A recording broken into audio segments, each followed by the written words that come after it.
This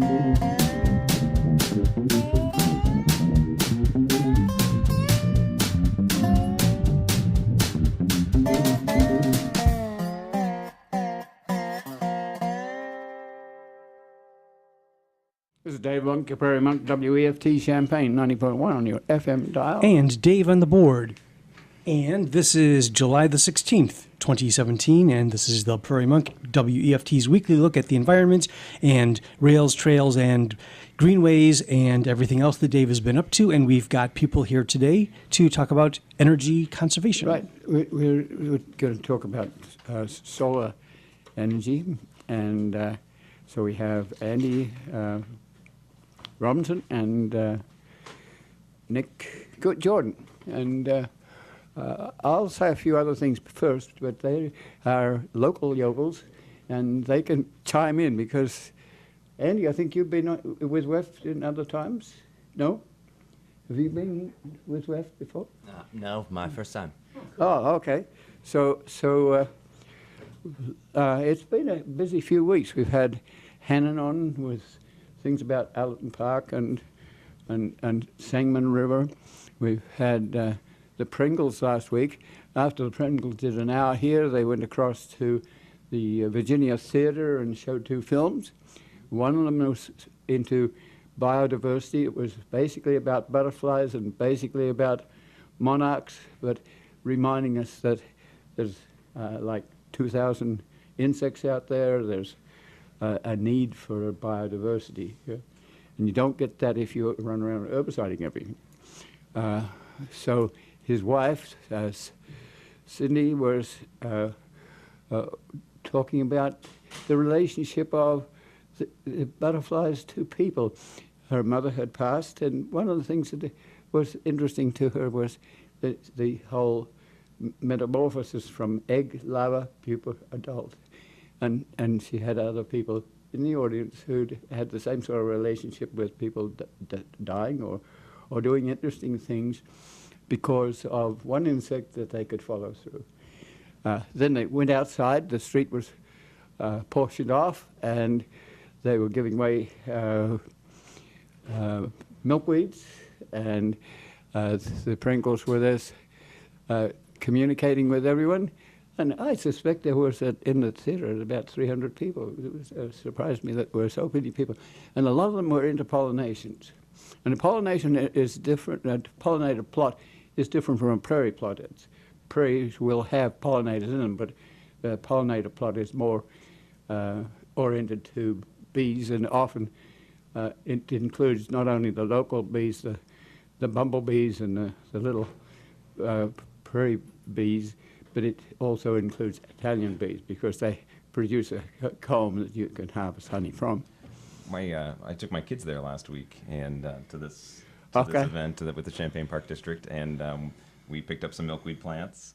And my daughter, who's 7, Maya, and my son, who's 5, Calvin, they enjoy raising monarch caterpillars, and they like to take them to school and show the kids. And it just went into a chrysalis this week, but we had our caterpillar at that event last Sunday. It was really nice. Yes, Pringles were carrying around a little cage, yep. And we were photographing right here they were eating milkweed while we were talking. Randy Hauser was in charge, and he was from the Park District, and they were planting a pollinator plot.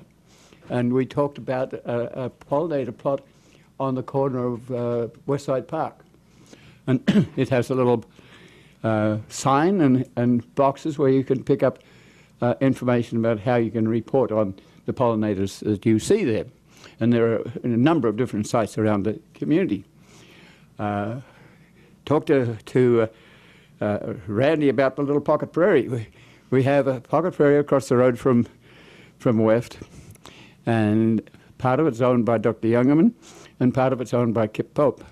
And there's a question of whether we should have a prairie or whether we should have annual plants. The annual plants are more visible, but they're more costly. You have to plant pansies in winter when it's cold, and then you have zinnias or something else like that, or salvias, and every time you plant, that's a cost. And the cost for those annual plants for the park district is something like 135,000 or something. It's quite a lot. And so they visited on Friday, Randy and some of his helpers, and I was sort of fishing for having a sign that would include Prairie. Probably not likely to happen, but it's interesting that Randy comes from Urbana, and quite a few of the Urbana people who do prairies have Meadowbrook Park, do a lot of neater purpose center stuff, come across to Champaign. And so Champaign is a more commercial town, and it has more an organized, well, perhaps I shouldn't say organized, well, it is. It's a very heavy-duty recreational program. Yes, I have the manual for fall, for instance, and it's absolutely loaded. And it does have, right at the back, it has some things on the Scott Park and some nature that's going into the Big Dig. So I got the impression that there was a little prairie around the sign that announced the Champaign Park District headquarters, and it might be taken out. So I whistled over there afterwards and communicated with the Park District, and yes, they're thinking of removing the prairie and putting in cultivars. And I just took a quick survey of the plants that were there, and there were about 15 plants. They weren't all tall plants. They were diplomats that didn't grow too much. So I will probably go to a Park District meeting sometime soon to suggest that we need the heritage that we own. And it's down to Jack White, who's a specialist in this sort of thing, has estimated that the state has saved 0.01% of the prairie that was in this area. There are 2/3 of the state was prairie, and its soils are absolutely wonderful, and every inch is worth money. So that's my thing there. But I want to say that at farmers market, I've met with someone like yourselves who came to our reading a landscape class years ago, and they remember picking seed and working with Bob Vaden and other things like that. So these are people who were young at the time and haven't forgotten that sort of experience. So we need a few more natural areas in Champaign. Fred Duckelman and his wife have just donated 29 acres on the corner. You might know where the railroad, you went from Urbana to Sydney, you went past Myra Station. There was an elevator there. Well, they own a plot of land just south of there on 130. And they've donated that. I don't know to whom. It might be to the Park District. But that will augment our native planting. People have been talking about the Barnhart Prairie, which is on Old Church, and there's 100 acres of prairie there now. It's reconstruction prairie. It's not that remnant prairie that has all the bacteria and the fungi and the soils and everything else. Let me just have a quick glance. I was pleased with the festival that was in the street. By midnight, the young folk were having a ball with that event, and I was thinking that's rather responsible to do, to get so many people together and have them enjoy themselves, and to block off the streets and do that is wonderful. At the same time, I was calling Australia, and that was FaceTime, and just to do the technology is kind of interesting. I've been moving and shaking some of my junk next door, so I currently have allergies. So I'll let you pick up and talk to us about solar and how you fit into this whole picture. Sure. Yeah, so my name's Andy Robinson, and I'm helping to give the educational talks for the Solar Urbana-Champaign 2.0 program. And I'm here with Nick Gordon, who is our selected installer for this community-wide program, which is New Prairie Solar. And Nick can chime in on some of the details on some of the projects that he's been working on recently. But we had this program last year. It was we installed 81 solar installations throughout Champaign County.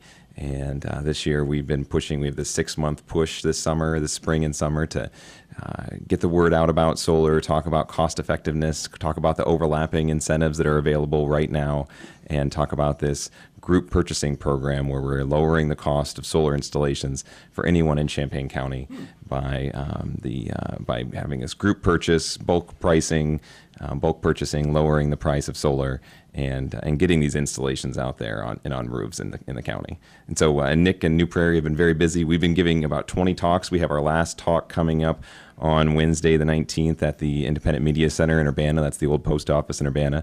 That's at 6:30 on Wednesday night. This coming up.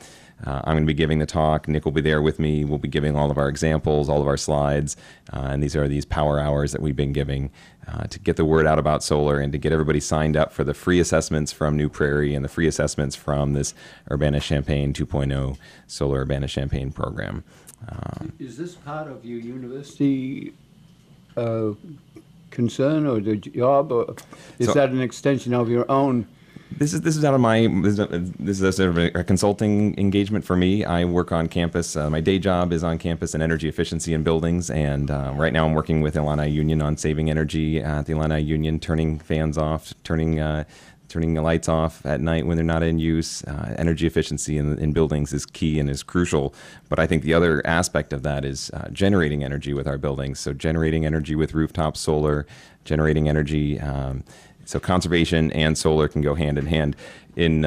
At my church, I go to the Unitarian Church in Urbana on Green Street in Urbana, and this spring we put in 81 panels on the roof, 81 solar panels that produce 70% of our electricity use throughout the year. So we've had about 3 or 4 months of production so far, and things are going great. But we pushed to have this solar installation on the roof that will offset our energy use, reduce our carbon footprint, and really help be stewards of the land and stewards of nature. That ties into one of the principles of the Unitarian Church is the interdependent web and interdependent connected web of life on Earth, and that we're a part of that web and that life, and we want to do what we can to lessen our footprint and to be stewards of this Earth. And to lead by example. So we were able to push for that program over the last year and get that installed early this spring. Then this Solar Urbana-Champaign program really is aiming at people throughout Champaign County to get everybody signed up and get free assessments and then get signed up for solar by August 31st. And we have this deadline of August 31st, which is that we want to make sure everybody gets the solar installed by December 31st. There's the federal 30% tax credit, and we want to make sure that everybody can take advantage of that federal 30% tax credit. Now that overlaps with another credit for solar, which is the renewable energy credit sale. So the two credits together end up being about 60% off. But so the cost really drops. So a cost of a system might be $15,000 to $20,000 initially, but then after the credits, those drop down to $7,000 or $9,000 net cost. And it has a 7 to 12 year payback in examples and scenarios that we've been seeing in Champaign County. So having that financial ability to be financially a good investment, and then everyone can understand the environmental benefits of reducing our carbon footprint as well. So having those two go hand in hand. And then Nick with New Prairie really works to make these installations look good and perform well and have a really long-lasting impact with the warranties that are on these systems, 25-year panel warranties, 10-year craftsmanship warranty from New Prairie. And Nick really does a good job of crafting these systems to look aesthetically pleasing, to look good, and to really add value to the homes. And you don't have to only be on roofs, is that right? Yeah, I mean, that's correct. You can mount them on the ground, although, I like being on this prairie show. Solar energy is the basis for the prairie. It's the basis really for all life on Earth. If you get down to it, all the carbon that we use today initially came from solar.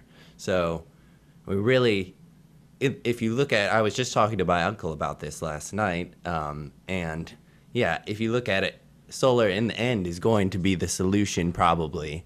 And if we put it on our roofs, we can it's a space that we're not using for other things, and so we can continue to use the ground for other pursuits like renewing prairies instead of having these massive acre-long installations. Yes, 5 acres in front of a farmhouse. Exactly, and so if each of us contribute by putting these on our roofs instead, we will avoid some of those poor land use decisions out the line. So yeah, I mean, it's certainly possible to put on the ground, and what we've done is try to do ground mount systems that can yield a little bit more throughout the year, so they don't have to be as big. But yeah, we love putting them on the roof because it's unused space. It's that. Well, there is a big ground use on Windsor Road, and just between First Street and Neal Street. Can you say something about that? Because that is probably the best part of 5 acres. Yep. So the University of Illinois has a large ground-mounted solar array that's been up for about 1.5 years now, maybe. It's been in planning for about 5 years. It's amazing sometimes how long it takes to get things going through the state, especially when there are downturns in the economy or bumps and hiccups. But it's going now. It's going strong. We just took a tour of that facility about 2 weeks ago. Morgan Johnson gave a tour from Facilities and Services, and she's going to be giving those tours on, I think, the first Friday of the months coming up. So if you're interested in taking a tour, it starts off at Facilities and Services, and she goes through the background and then takes you out to the site and gives you a tour of that facility. What I'd really like to see on the next version of that, so that covers about 2% of the university's electrical demand and electrical use throughout the year. The university would like to get up to 30% of electrical use from solar and wind. So that's 2%. They just signed an agreement for a wind farm purchase of wind energy from a wind farm that's north of Lincoln, and that'll be about 7 or 8% of the electricity for the campus. So we're getting up to 10% for campus, but we still need to move. We need to get all the rooftops on campus that you can think of that might have solar. We need to get, and we're probably realistically going to have more solar farms like that. And one of the things I would argue is I would rather have that be turned into a solar farm than a parking lot. And one of the things I was happy to see when they put that solar farm in was that they did not have to use concrete in the ground. They just drilled the posts in. The single posts just drill into the ground. So in 30 years, when those panels are at the end of their life, and they might still be functional at the end of their life, but at 30 years from now, if we wanted to take them out, all you have to do is unscrew those posts out of the ground, and it's a perfectly functional field again. So I was really happy to see that aspect of it. I think also in the future, the next iterations of farms that we're going to see, solar farms, I think we can get a balance of putting maybe low prairie plants in, getting pollinator-friendly plants in underneath. Yes. I think that we need to start brainstorming what the next solar farms will look like and what they're going to have underneath them. Maybe goats, maybe livestock, maybe wildlife. That means some management, and there is already a question about solar panels losing out to weeds. So you're suggesting something more controlled than weeds, and you select the plants so that they don't bend over. I mean, to be clear, I'm not opposed to ground-mounted large-scale arrays, but it's just that I'm just encouraging anyone who thinks about these issues and is concerned about the environment to consider, a space on their roof, because it's probably one of the best ways. In our talks, we talk about some of the benefits of solar as far as like the carbon it offsets. And there are actually very good university studies about how solar has offset its own carbon in all the production that it's made in its lifetime now. So any new solar that's made typically is basically zero carbon. But essentially, when we talk about putting it on our roofs, you can offset the equivalent of 150 trees a year planted of carbon. So it's many, many tons of carbon, and that number is actually the growth of a year of a tree for 10 years. So it's quite an incredible amount that you can offset just by, putting these things on your roof, and you don't really have to think about them. So how about the weight? Or is this heavy duty on a weak roof? Tell me about some of your constraints as to what you put it on, because we don't want houses collapsing. Right. So I always get in people's attics, and I'll actually look at the framing. I'll look at the size of the rafters and their spacing, and the size of the sheathing over the roof, and then that all is calculated in our engineering diagram for the solar. And essentially, the solar typically weighs between 2 pounds per square foot and 3 pounds per square foot on your roof. Heavy. No, not very heavy, especially because roofs are typically designed for 20 pounds to 30 pounds per square foot of snow load. And so the solar is a tiny portion of that. And, we like to think, I actually look in roofs, and you can look at engineering tables and old growth framing of older houses, which sometimes the framing is maybe a little wider spacing, but it's much stronger than some of the newer framing, because it grew so slowly and has such tight grain, Walnut. Right. Some of them are oak, and then you try and drill in and your bits break and things like that, and they're burning up. But yeah, so some of there's typically is hardly any problem with framing, but we actually are a construction remodeling company, so we can add a few pieces of blocking if necessary as well. How do you get up there? Do you have a hole in the roof that lets you out there? Is the roof going to be at an angle where you're likely to fall off if you're not careful? Mm-hmm. Are you going to be there with a 30-foot ladder that's sort of wonky? How are you going to maintain this? Sure, yeah. We if you saw us at the farmer's market, we had a little section of scaffold. So we almost always will set up a scaffolding to the roof edge. So we have a little flat platform to work from, and then that allows us to stock materials and panels up there, and be able to work up a steeper roof if we have to attach rails as we go. Additionally, we always put on an attachment point on the peak of your roof so that we can tie off with the safety equipment necessary. And that's sometimes very important. Yes. And we actually select a color that matches your shingle, and then leave one in so that for future maintenance, somebody has something there to tie off to, kind of a nice little feature there. Yes. And so that's more residential style sloped roofs. We at the Unitarian Church, we put our solar on a flat roof section. We have a 1960s section of the church that was the new addition in comparison to the 1901 original peaked roof that we have. That has, by the way, it has shingles from original shingles from the original installation of that church. The slate tile, we had them restored a couple years ago, and we were worried that we'd have to spend $1 million to replace all the shingles, but they said they're in excellent condition, and those slate shingles that they used and the hangers that they used are excellent. So it's nice to see when you put on long-term robust materials that they last.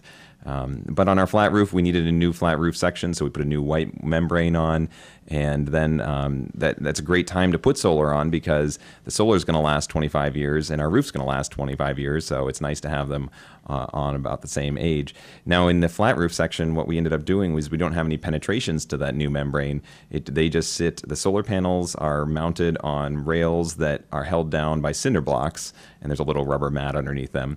But the cinder blocks are calculated, they're engineered to be the right weight to hold down those panels in 110 mile an hour wind. And I like to say, if we have 110 mile an hour wind, we have other problems anyways, besides our solar panels blowing off the roof.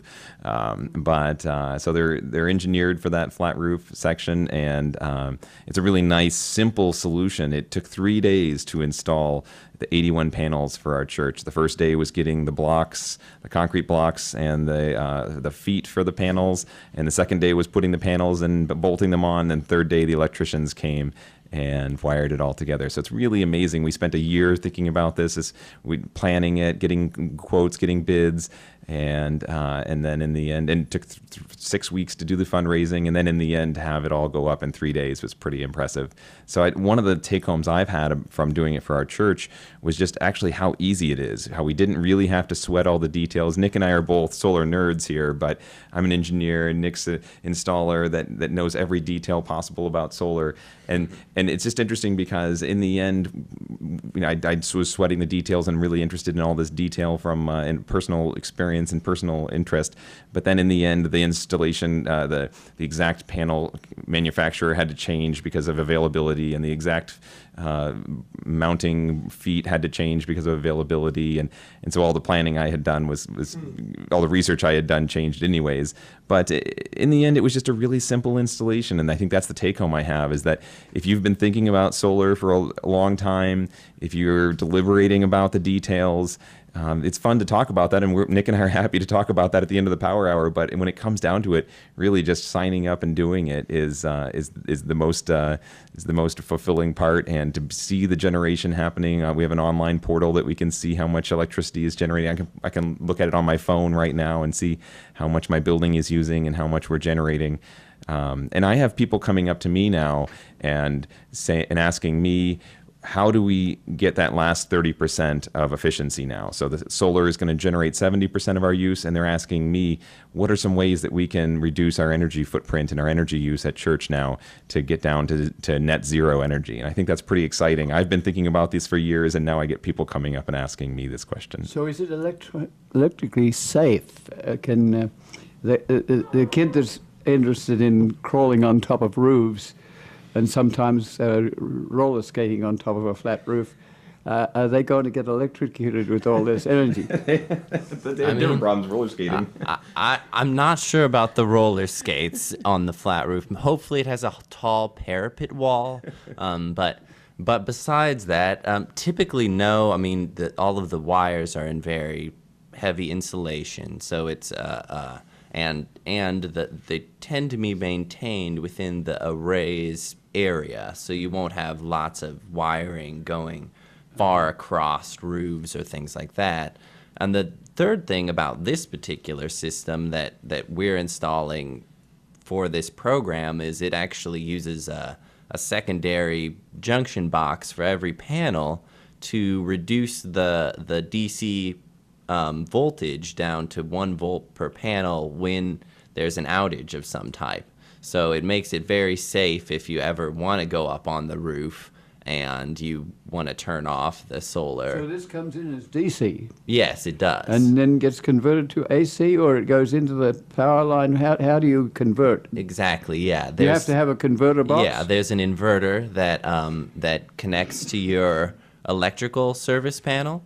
And it's pretty simple in the end. It just connects onto a regular 220 style breaker, and then back feeds into the electrical panel, so that when you're generating with solar, all of your electrical devices in your home are using the solar energy, and then if you have excess, it goes out to the grid and powers your neighbor, and you get credit for that. What you're using in your house, your mixer or whatever, is on AC normally. It's not coming in as DC. You don't have to buy appliances that are DC appliances. No, you don't have to buy DC appliances. If you live in like a cabin in the woods in the Upper Peninsula of Michigan, you might buy some DC appliances because it's more efficient, and you're on an off-grid battery or something. But no, you run all your typical appliances and everything, and the inverter connects on to the grid, and it actually makes a kind of cleaner energy than the grid typically has, so it's really good for all appliances. And so the distinction there is that we mentioned a battery. So these solar installations don't need a battery. They are operating, the grid is the battery in some respects. So when you're overproducing, if you're not home during the day and it's a nice, bright, sunny day, and you've set your thermostat down so you're not overcooling your house, and you have your lights turned off. So you'd be overproducing on that day. Your meter literally runs backwards. When we had the older analog meters in town, it was pretty cool to see the meter would spin backwards. So it's crediting your account, kilowatt hours, back to your account as it spins backwards. The new digital meters work exactly the same. They just don't look so cool. They're just not as obvious that they're crediting your account. We've obviously seen the old movies where you see the hands going forward from, Time Machine or something like that. So you actually got to see this literally, something you saw in movies before. You got to see the power crediting, going backwards through your meter and giving you credit. It was pretty cool.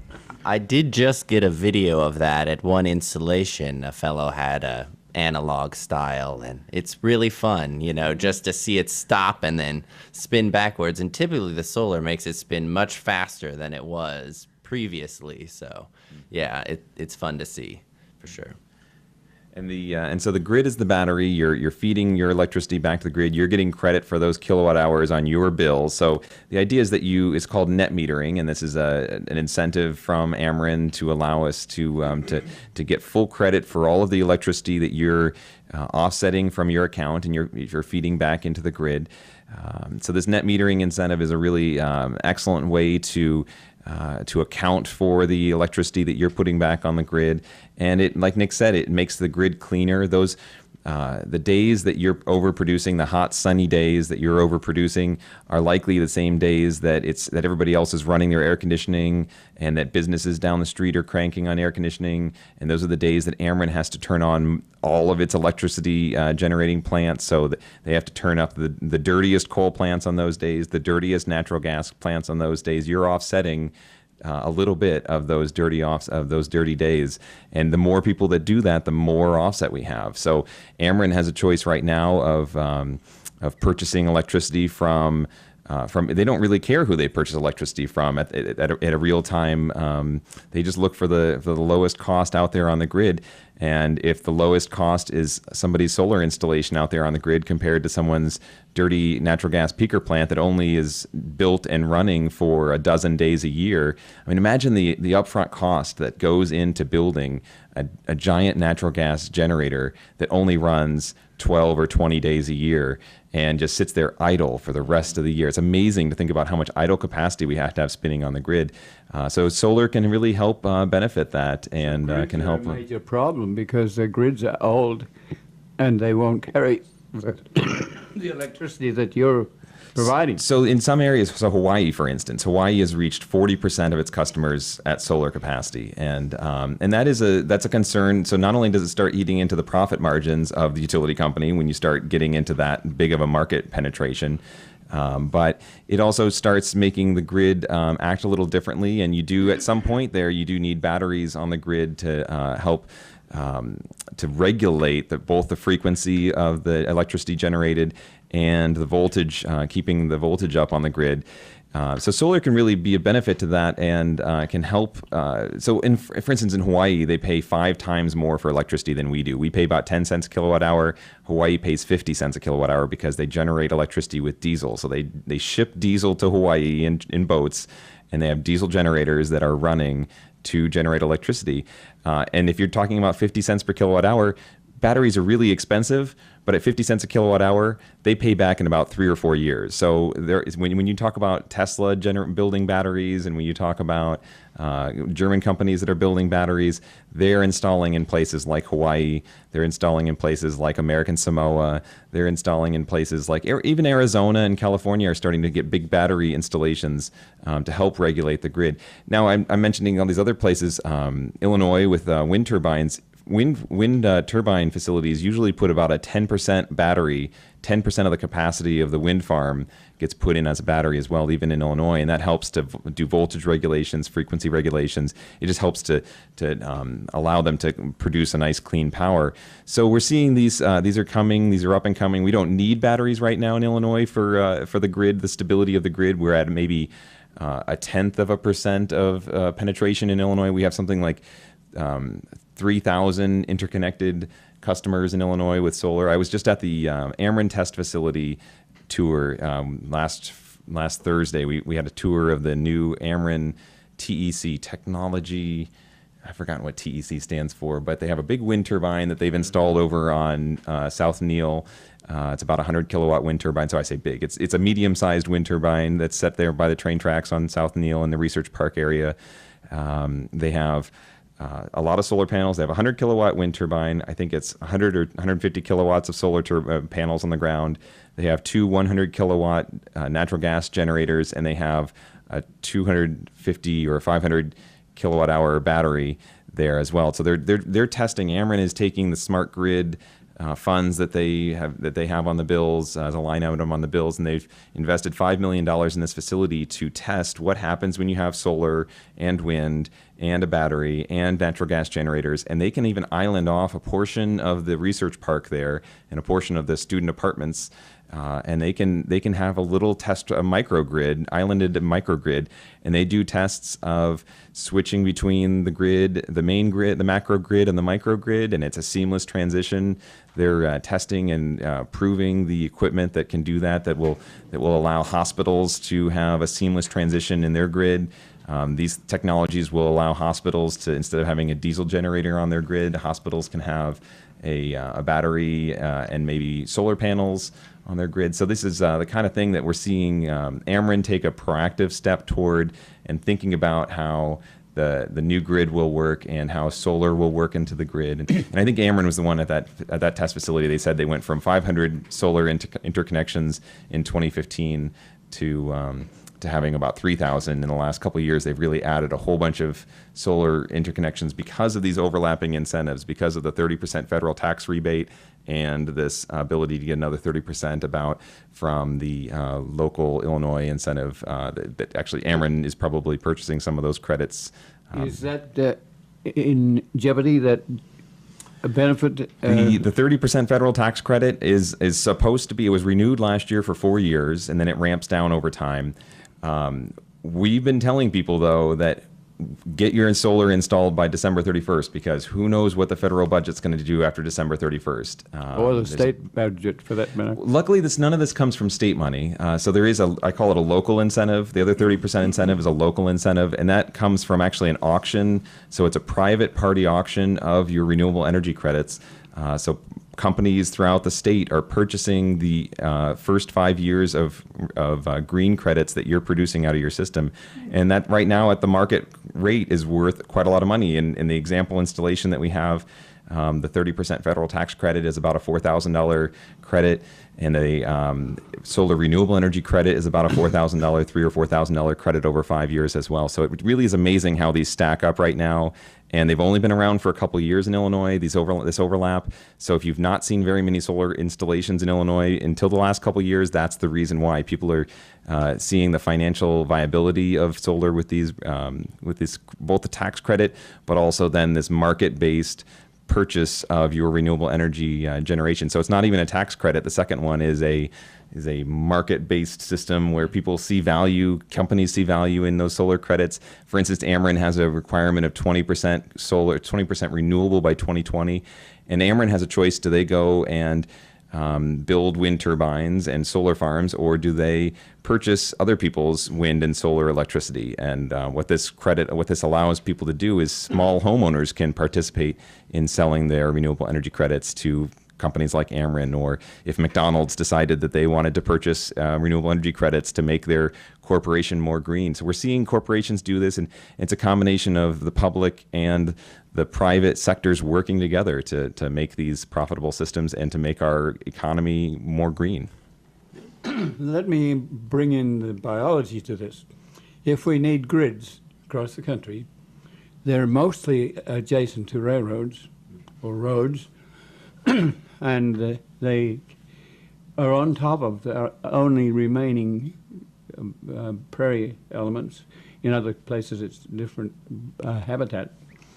But when you change from a 40-foot pole to a 100-foot steel grid pole, you tend to take out the habitat.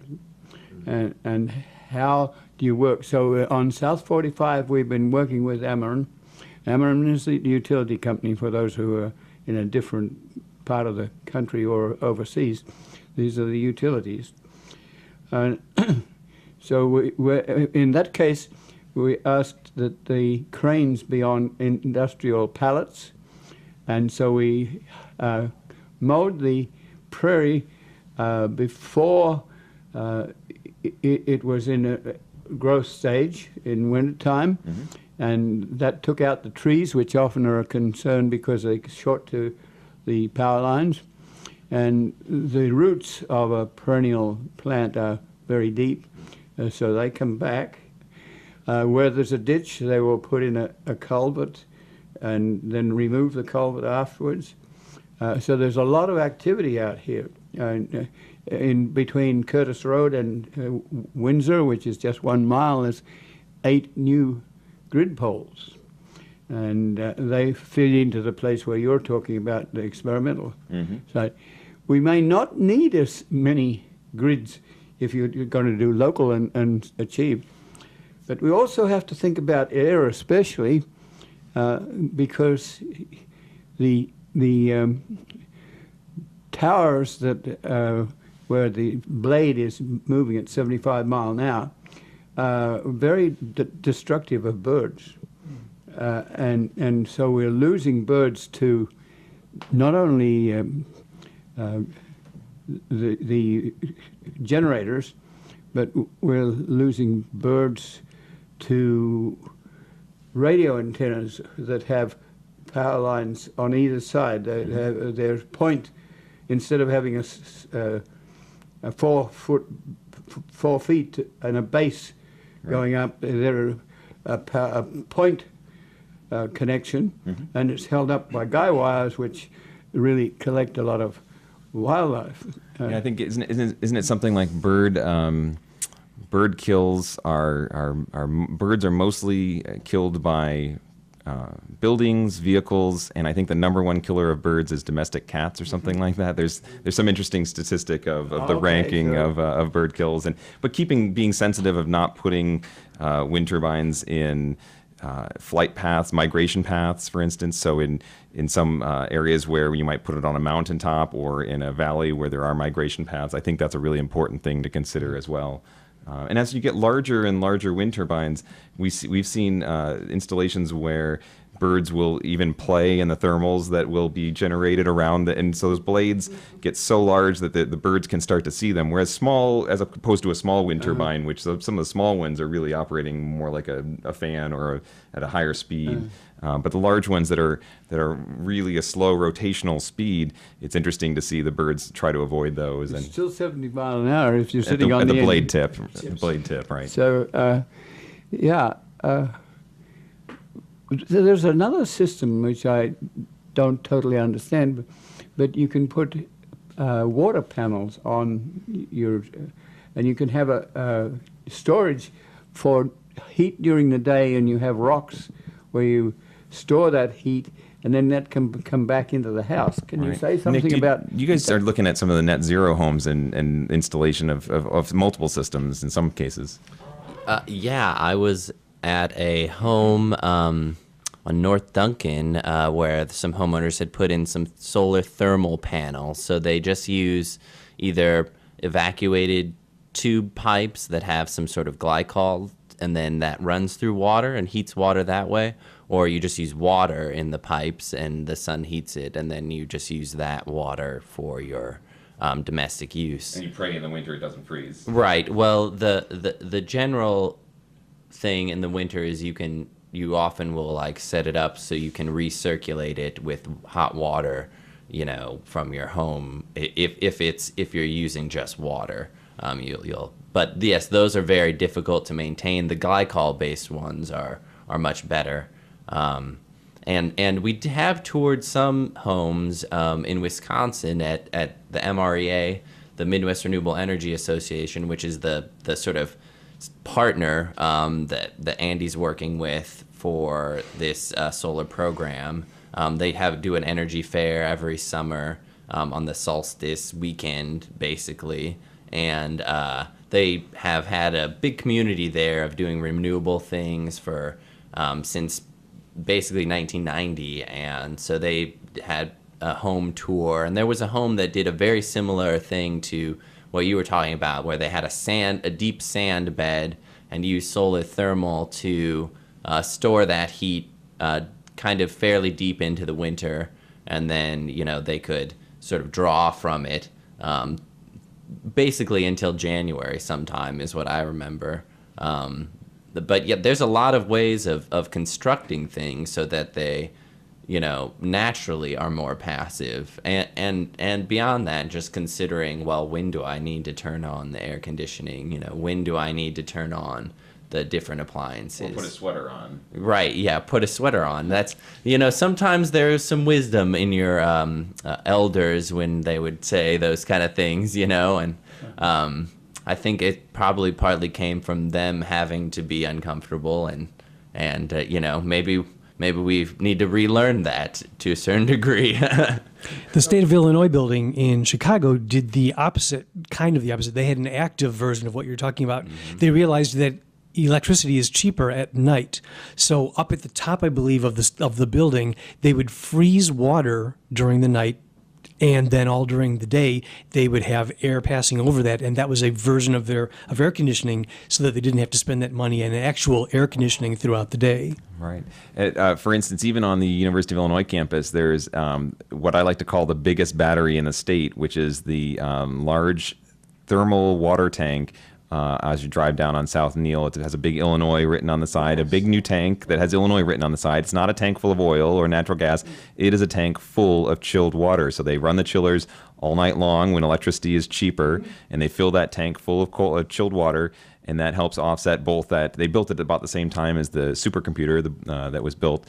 So that helps offset the input from the supercomputer, the thermal load of that computer, and then it also reduced them from having to purchase several chillers on campus. So it saved money on purchasing chillers. It saved money on running it at night when electricity is cheaper, and electricity is cheaper at night because it's less intense carbon footprint at night. We're not burning the most expensive fuels at night. It's usually the nuclear plants that are having to run at base load no matter what. So there's this balance, and trying to find a balance in the grid is part of the equation as well, and reducing those peak summertime high carbon input days is part of the goal of the program. And tell us a little bit more about where the materials come from. Tell us a little bit about the chemistry, how you generate the electricity, where it comes from, who's mining what where in Africa or wherever, and tell us a little bit about how construction people fit into this framework. Is this going to be something that is there for a period and then you're going to be out of work again? Is this? Can we talk to this as being a labor-intensive thing that? Yeah, it's sure. Well, first off, the base material right now that we're using to generate solar energy, and there are multiple ways besides this, but the typical one is silicon cells. And they use a little bit of two types of material on either side of a cell that's usually about a 6-inch square, so that it forces electrons, positive and negative, through it, and then you create a DC series with those cells. Then the rest of them, they have a little bit of aluminum and glass in the panels. Most of the silicon, I think, is mined in Western China. And Brazil, I think, sells a lot of it, too. I think there are some mines in, like, Africa and Malaysia as well. It's one of the most abundant resources on yes. Earth, but it's nice to get the pure silicon. Yeah, there are some more pure areas to get it. It is kind of an intense mining process, so it does damage large swaths of land. But besides that, it's nice that one of the things I like. One of the things that I was taking a class in this last year, and the production of silicon-based cells. And one of the nice things is that the older technology silicon-based cells are kind of convenient from an input standpoint, because they are not rare earth metals. They're fairly abundant. They're not too hard to mine. They're typical mining practices. We're not talking about using arsenic to separate elements from each other. Whereas some of the other newer technologies that we're hearing about 10 years ago really were more intensive with rare earth metals. And the ironic thing is they weren't more efficient. The typical standard technology was more efficient and produces more electricity, and the cost has come down greatly on those, whereas the cost has not come down on the cutting edge. I don't want to besmirch any of the researchers in town that are working on cutting edge technology, but as far as cost-effective panels, the tried and true silicon wafers from the 70s have really been refined, have really been perfected. And you were mentioning jobs. I think solar really is a jobs program, and I think that's something that New Prairie can talk about, is how many jobs is involved in roofing. Oh yeah, I mean we've had to hire a couple people first to keep up. I actually think the solar, there's a lot more in the logistics of it, the getting the panels there, the design of the array, than actually, like Andy said, it just takes 3 days to put them up. So there are some labor jobs, and I think there's also maintenance jobs that continue down the line, not as heavily as labor jobs, but the logistics of everything is a big job creator. And then talking about the silicon cells themselves as well, they've gotten to a process where they slice the cells much thinner than they used to, and that's why they're so much cheaper. They use very much less material, and that actually gives the cell a much better property because there's less resistance for electrons to travel through it. Over the years, the cost is reduced because their footprint has kind of reduced as well. So now, if I have a high school student that's interested in this sort of thing, where can they get information from you guys? Are you teaching at Parkland? Are you teaching at the university? What's the educational process here where you'll take on a new generation of people? Yeah, sure. Parkland does have a renewable training program, I think, right now. I think most of the folks who've gone through that have gone into wind energy because there's good long-term paying jobs in that. And there's more maintenance on wind. And there's a lot more maintenance on wind. So those are good. But where the jobs are. But we're hoping to work with Parkland to create a more solar-based training facility. There's a really good training facility in Kankakee for solar. And yeah, I would love to talk to the Champaign Unifor school and Urbana school to kind of get a little bit more background in renewables for kids, because there are jobs in the future for that. And I was just going to follow up on the Midwest Renewable Energy Association, MREA, which is funding this, not funding, it's organizing this program and helping to organize these solar power hours that I'm giving. So put a plug in there for our next solar power hour on Wednesday, 7/19 at 6:30 at the IMC, the old post office in Urbana. So if you have more questions about what we've been talking about today, we'll go through the full presentation there. But MREA has online training. Nick did the online training through MREA. Nick went further to go and to get NAPSEP nationally board certified training. But there's certainly great regional organizations that can help with this kind of training as well. And I would also say that for any students and any high schoolers or middle schoolers out there, solar is a viable financial argument right now. And I think that if we have the students push the school board members and the students push the science teachers and make proposals and go and talk to companies like New Prairie to get proposals for the schools, every school in Champaign County could have solar on the roof at a completely reasonable cost. You could even lease. There were scenarios where, like at the church, we're leasing our panels essentially, so we're not even putting very much upfront cost. There's some scenarios where you put zero upfront cost and lease the panels, so everyone in the city could do that. So the school district is thinking of increasing the size of its high school. Can you design this into the high school? Definitely. Okay. And we're done. Oh, okay. I wanted to say one more thing is, could WEFT put this sort of thing on top of it? Is there a co-op, or you have some sort of cooperative agreement where you can do that sort of thing? WEFT could definitely do this. If you have a flat roof, we'd love to work with you and look at putting solar on the roof and look at how to do crowdfunding or microloans. Nick's working with a company that's doing that. We think we'd like to have that for WEFT, for the library, any nonprofits would be excellent. So we've been talking to Andy Robinson and Nick Gordon, and we're very glad to have you here. And thank you for coming at short notice. Thank you. Thanks for having us. Dave Monk, your Prairie Monk, WEFT Champaign 90.1 on your FM dial. And Dave on the board. And as always, the views and opinions expressed here are solely those of the speakers and no one else.